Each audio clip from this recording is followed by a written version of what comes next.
Schedules of reinforcement. इसके बारे में एक स्टोरी है। एक दफ़ा स्किनर जब अपने एक्सपेरिमेंट कर रहा था वीकेंड्स पे, तो वो अपनी लैब में अकेला रह गया। उसके पास इतना खाना नहीं बचा जो कि वो सप्लाई देता था अपने बड़े मेहनती चूहों को जिन पे वो तजर्बे कर रहा था। तो उसने कहा कुछ बचाएं, तो उसने इकोनोमाइज़ किया। उनको कभी दे देता था जब वो सर्कल करते थे, रिस्पॉन्स देते थे, और कभी नहीं भी देता था। तो जितनी दफ़ा भी चाहे वो दबाएं, वो बीच में नहीं देता था, थोड़ी-थोड़ी देर बाद देता था। हुआ क्या? रैट्स उसी तरह रिस्पॉन्ड करते रहे ये पार्शियल रीइंफोर्समेंट को भी, जैसे कि वो कंटिन्यूअस को करते थे। तो इससे क्या पता चला कि एक्चुअली हर रिस्पॉन्स पे रीइंफोर्समेंट देना उनको सिखाता तो बहुत जल्दी है। तो सिखाने यानी एक्विजिशन के लिए कंटिन्यूअस रीइंफोर्समेंट ज़्यादा इफ़ेक्टिव है, जबकि बिहेवियर को मेंटेन करने के लिए और उसको रुकने या एक्सटिंक्शन से बचाने के लिए ये जो वेरियस पार्शियल रीइंफोर्समेंट के स्केड्यूल्स हैं, इनकी मुख्तलिफ इफेक्टिवनेस है। F R is fixed ratio. Graph आपको ये बता रहा है कि हर 4 रिस्पॉन्स बाद या कोई भी एफ आर का स्केड्यूल जो है वो फूड मिलेगी।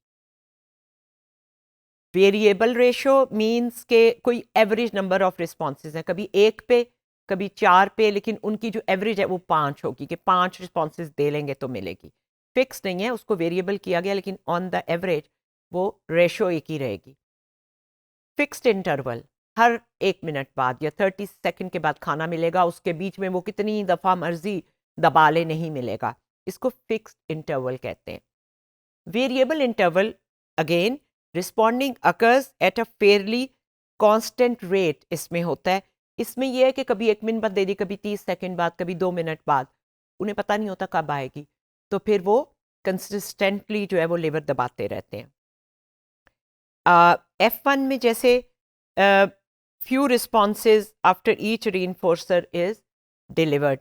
VR जो है किसी रीइंफोर्सर के बाद कोई पॉज नहीं होते हैं, और FR यानी फिक्स रेशो जो है ब्रीफ पॉज होते हैं after each reinforcer is delivered. Fix ratio जो स्केड्यूल्स हैं, इसमें the reinforcer come after the organism has emitted a fixed number of responses. मसलन सेल्स पर्सन जो होते हैं, जो जा जा के अपनी चीज़ें बेचते हैं, या वो मेडिकल रैप्स जो कहलाते हैं, तो वो एफआर स्केड्यूल पे हैं। जब तक कोई ख़ास नंबर ऑफ यूनिट्स नहीं कर लेते, उनको पे नहीं मिलती। वेरिएबल रेशो जो है average number of responses between reinforcers is predetermine, कि अभी दिया है तो उसके बाद ऑन द एवरेज हमने कितनी देर बाद देना है। मसलन अब VR10 स्केड्यूल का मतलब है कि on the average reinforcement follows every 10th response, लेकिन कभी 1 के बाद, कभी 20 के बाद। वेरिएबल रेशो स्केड्यूल्स जो हैं ये highest rate of responding generate करते हैं, और इसमें एक्सटिंक्शन नहीं होती इतनी जल्दी। देर तक जो है वो इंसान या जानवर जो है वो वही कोशिश करता रहता है, क्योंकि उसको पता नहीं रीइंफोर्समेंट कब आएगी, अभी आ जाएगी या 20 दफ़ा करने के बाद आएगी। फिक्स्ड इंटरवल में फर्स्ट रिस्पॉन्स जब एक फिक्स पीरियड के बाद आती है, चाहे वो 1 मिनट हो, 30 सेकेंड हो, तो उसमें रीइंफोर्समेंट मिलती है। वेरिएबल इंटरवल स्केड्यूल्स जो हैं उसमें एवरेज इंटरवल डिटरमिन्ड होता है।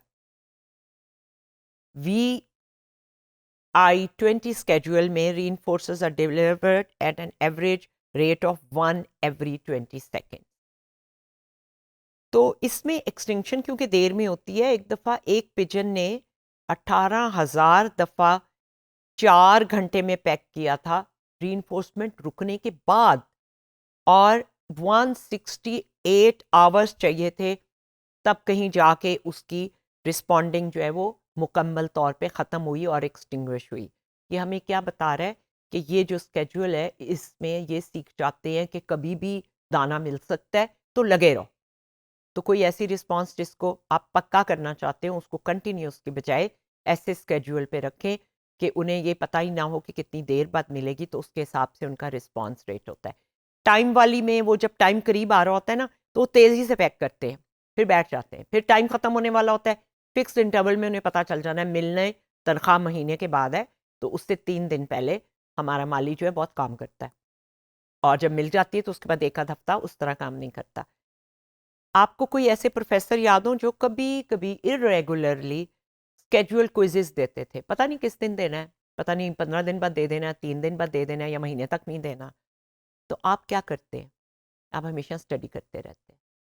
आपको पता ही नहीं होता रीइंफोर्समेंट कब मिलेगी या ये न्यू स्टिमुलस कब मिलेगा, तो आपको तैयार रहना होता है।